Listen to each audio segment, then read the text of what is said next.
후공정 회사 중에는 이제 삼성 파운드리하고 이제 직접적으로 일을 많이 하는. 최근에 삼성 파운드리가 테슬라도 수주받고 애플도 수주받고 이제 그동안 워낙 뭐 안 좋은데 그래도 이제 막 수주가 들어오니까 분위기 좋아지잖아요. 그러면 가동률이 올라가면 수혜를 보는 건 이제 두산 테스나 그리고 뭐 하나마이크로 뭐 이런 회사들이 있겠죠. 팹리스 회사들하고 파운드리 회사 간에 중간에 매칭을 해주는 회사가 있어요. 그리고 이제 중간에 디자인 레이아웃이라는 이제 서비스도 해주는 그 DSP라고 하죠. 그런 쪽에서는 이제 국내에서 가온칩스, 뭐 AD 테크놀로지, IP를 제공해주는 뭐 칩셋 미디어 이런 회사들도 중장기적으로는 좀 관심을 가질 볼만한 것 같습니다.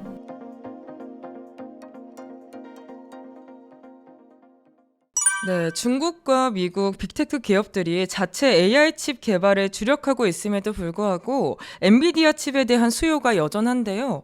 엔비디아의 독점력과 전망 어떻게 평가하실까요? 그래서 뭐 이게 AI 혁명이라는 게 2022년 11월에 오픈 AI라는 회사가 챗 GPT라는 걸 내놓으면서 AI 혁명이 시작됐거든요.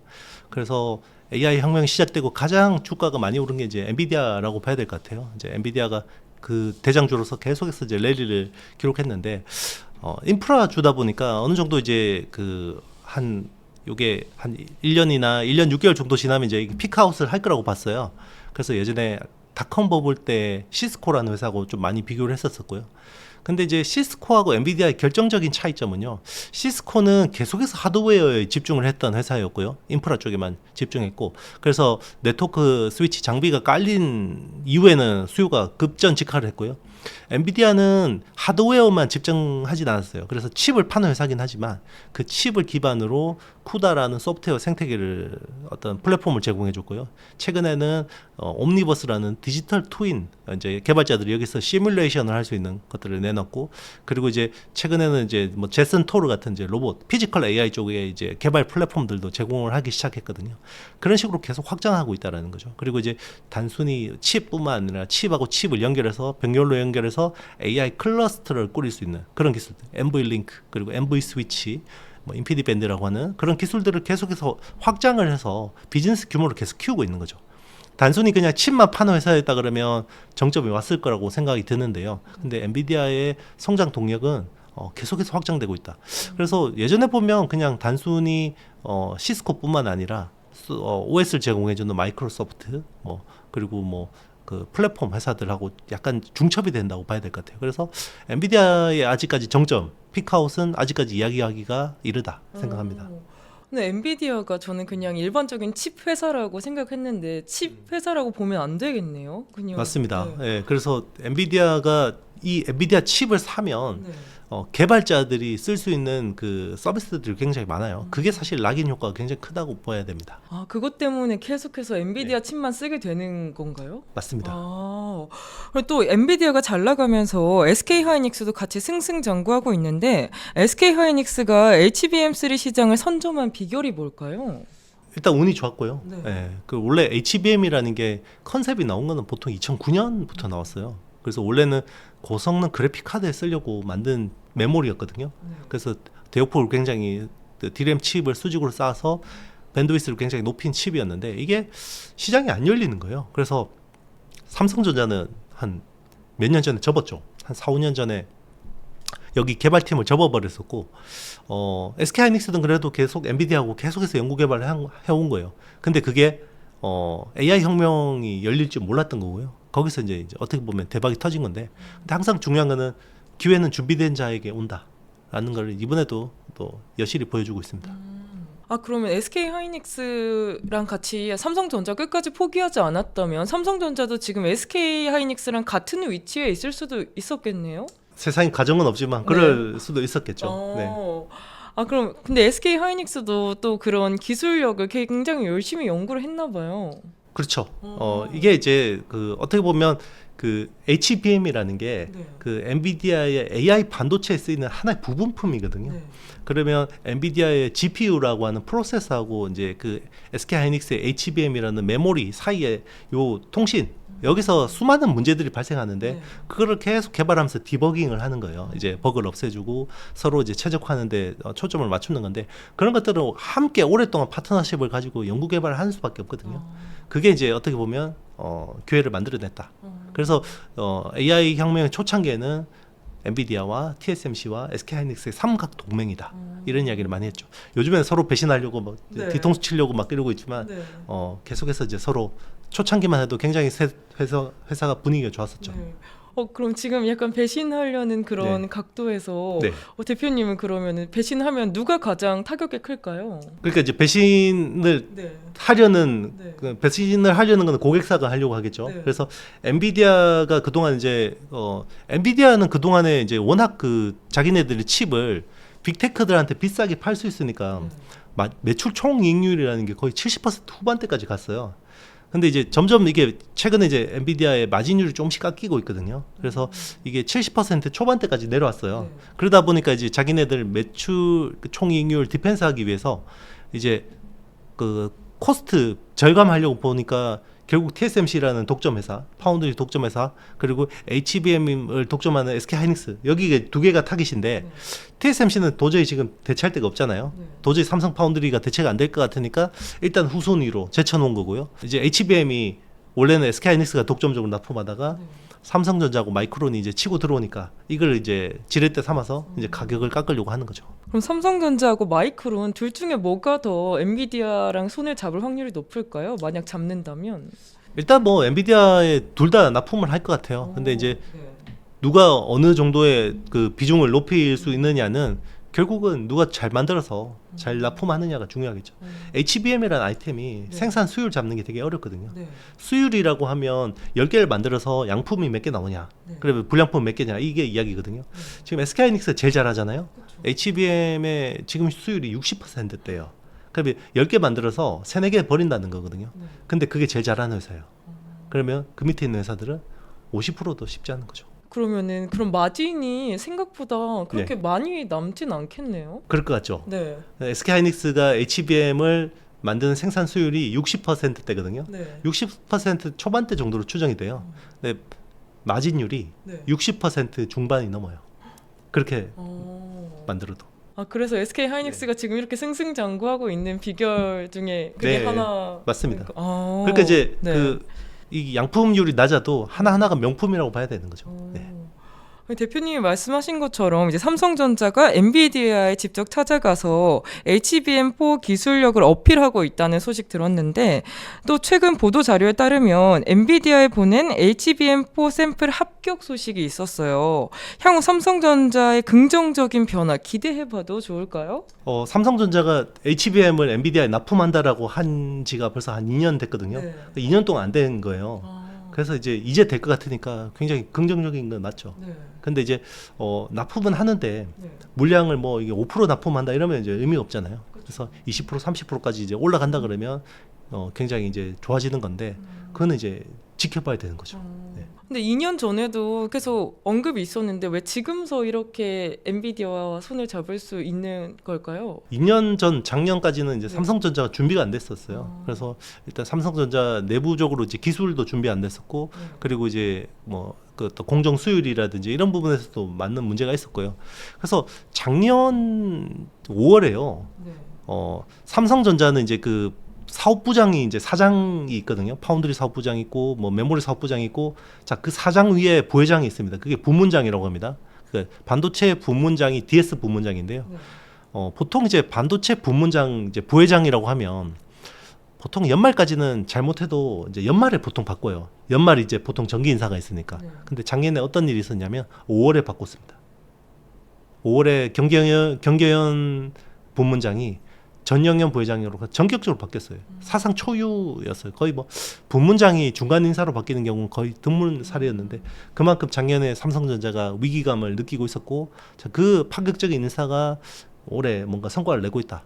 전영현 부회장 체제가 되면서 올해 그래도 뭔가 성과가 나오고 있다 이렇게 보고 있어요. 그럼 삼성전자의 그 HBM4 수율은 어느 정도 되나요? 수율은 아직 알 수 없어요. 네. 왜냐하면 아직 양산 라인이 없습니다. 예. 그래서 지금 만드는 건 연구소 랩 단계에서 샘플로 만든 거고요. 네. 저거를 이제 어떤 성능에 대한 테스트 인정을 받아서 이제 그러면 양산해서 만들어줘라고 하면 그때가 본 게임인 거죠. 그래서 그때가 되면 이제 뭐 수만 장, 수십만 장씩 이제 생산할 건데 그때 이제 수율이 나오게 됩니다. 또 근데 일각에서는 HBM 시장이 공급 과잉으로 접어들 거라는 우려도 있는데 이 대표님은 이런 전망에 대해 또 어떻게 생각하실까요? 일단 HBM 시장에 대해서는 계속해서 이런 의문들을 품어왔었어요. 그래서 2023년만 해도 HBM 관련주들이 막 오르니까 그러면 이제 사람들이 막 그 회사에다가 메모리 회사에다가 질문하잖아요. 그러면 이제 삼성전자 같은 회사들은 어떻게 이야기했냐면 이게 전체 메모리에서 뭐 해봐야 2% 3% 비중 차지하는 마이너한 아이템입니다라고 이야기했거든요. 그게 이제 굉장히 과소평가한 거죠. 그리고 이제 작년에는 모건 스탠리라는 회사가 공급 과잉이 올 거다. 겨울이 올 거다. 뭐 겨울이 온다 이렇게 했는데 다 틀렸죠 올해. 그래서 올해도 골드만삭스가 이제 내년이 되면 이제 공급 과잉이 올 거다라고 이야기하는데 제가 보기에는 그 논리적 근거는 사실 되게 약한 것 같아요. 그 이제 근거는 그거잖아요.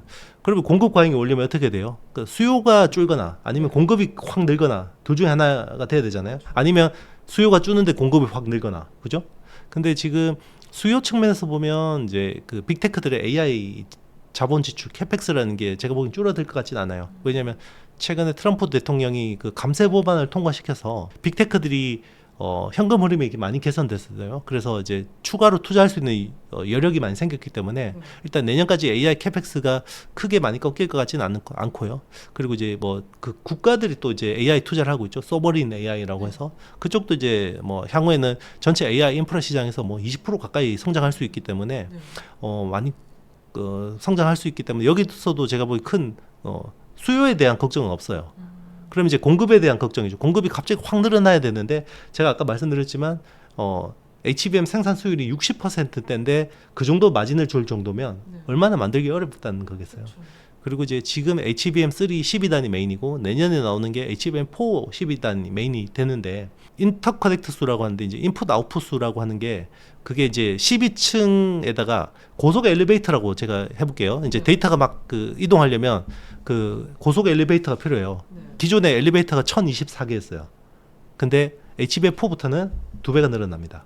그러면 2048개가 되죠. 갑자기 아파트에다가 엘리베이터를 2배로 넣으면 어떻게 되죠? 더 만들기 어렵겠죠. 그렇죠. 네. 근데 HBM4가 그렇게 되는데 갑자기 공급이 왜 늘어나죠? 네. 그러니까 이제 제조 난이도 더 올라가는데 그러면 이제 이게 골드만삭스의 주장은 삼성전자고 마이크론이 갑자기 잘 만들 거다라는 건데 제가 보기 그건 조금 지켜봐야 될 것 같아요. 굉장히 저는 네거티브하게 봅니다. 예, 그럴 가능성은 낮다고 봐요. 근데 SK하이닉스는 그럼 HBM4에 대한 기술력은 지금 네. 갖춰져 있지 않은 상태인가요? 아닙니다. 지금 이미 제일 양산에 근접한 회사는 네. SK하이닉스라고 봐야 되고요. 네. 근데 이제 엔비디아 입장에서는 얘들이 너무 비싸게 파는 거죠. 그러니까 이제 손봐주고 싶은 거예요. 가격을 조금 낮추고 네. 싶어서. 그래서 이제 자꾸 SK하이닉스가 그동안 독점적으로 했으니까 네. 옆에 집에 저게 삼성이란 옆집하고 저기 마이크론이라는 옆집에서도 잘 만든대. 야, 너 계속 가격 그렇게 비싸게 받으려면 재미없어 이런 거죠. 근데 하이닉스 입장에서는 쟤도 잘 못 만들 것 같은데 내가 왜 깎아줘야 돼 이런 거죠. 아니 대표님이 보시기에도 약간 삼성이랑 마이크론이 SK 하이닉스를 뛰어넘을 수 있을까요? 제가 보기에는 뭐 나중에는 그럴 수도 있겠죠. 그쵸. 근데 적어도 HBM4에서는 그럴 가능성 낮다고 생각해요. 그럼 HBM은 몇 가지 나올까요? 나중에는? 계속 나오겠죠. AI 반도체가 있는 한 네. 계속 올라가겠죠. 네. 그럼 나중에 계속 올라가면은 그거에 대해서 계속 이제 회사들도 계속 기술력을 갖고 그러면은 나중에는 더 수율이 더 낮아질까요? 그건 알 수가 없죠. 네. 또 가봐야 제조 난이도는 높아져요. 네. 근데 뭐 생산 기술이라는 게 또 엄청난 혁신이 나올 수도 있잖아요. 그렇죠. 네. 알 수가 없죠.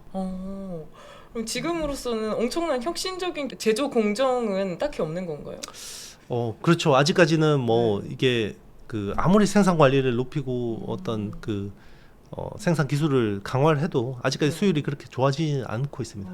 60%대가 거의 지금까지는 70%대를 거의 넘어서 본 적이 없는 것 같아요. HBM이라는 아이템이.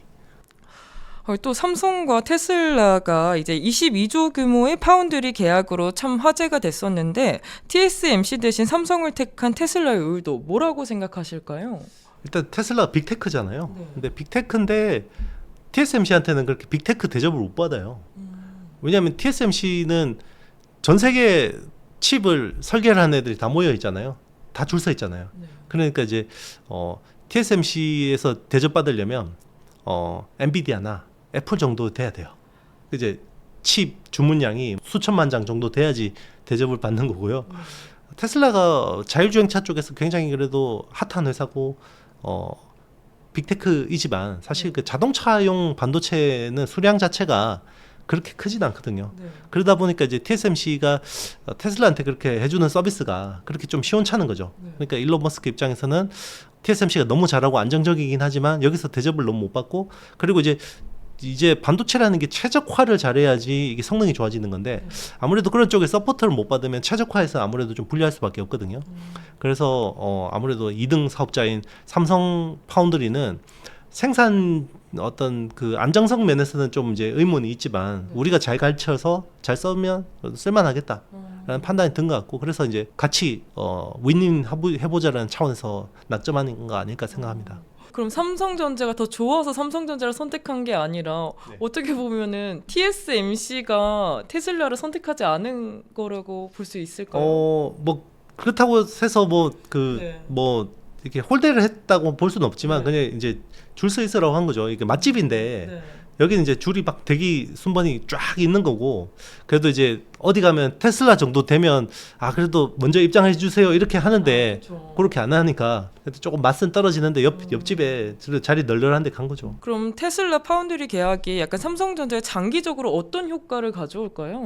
일단 그 칩 설계를 잘하는 회사하고 같이 협력을 하면 파운드리 회사도 기술이 좋아져요.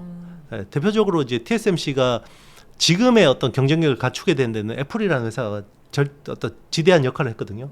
2010년 전에 이제 원래 애플이 삼성 파운드리를 전적으로 100% 쓰다가 그때 이제 삼성이 애플의 아이폰인 경쟁 제품인 갤럭시를 내놓고 그리고 애플의 그 AP 경쟁 제품인 엑시노스를 내놓으니까 이제 너무 불편하니까 그냥 TSMC로 넘어간 거거든요. 그때 이제 TSMC가 애플을 통해서 굉장히 기술력이 업그레이드 됐다고 볼 수 있는 거고, 지금 이제 삼성이 기대하는 건 그런 협력 모델인 거죠. 그래서 테슬라하고 협력을 해서 자기네들 이제 삼성 파운드리도 어떤 그 공정 기술을 좀 레벨업 시킬 수 있겠다 이런 좀 기대를 하고 있습니다. 그러면은 이제 지금 시점에서 반도체 대형주 외에 약간 후공정 관련 회사 중에 좀 주목할 만한 회사가 있을까요? 후공정 회사 중에는 이제 삼성 파운드리하고 이제 직접적으로 일을 많이 하는.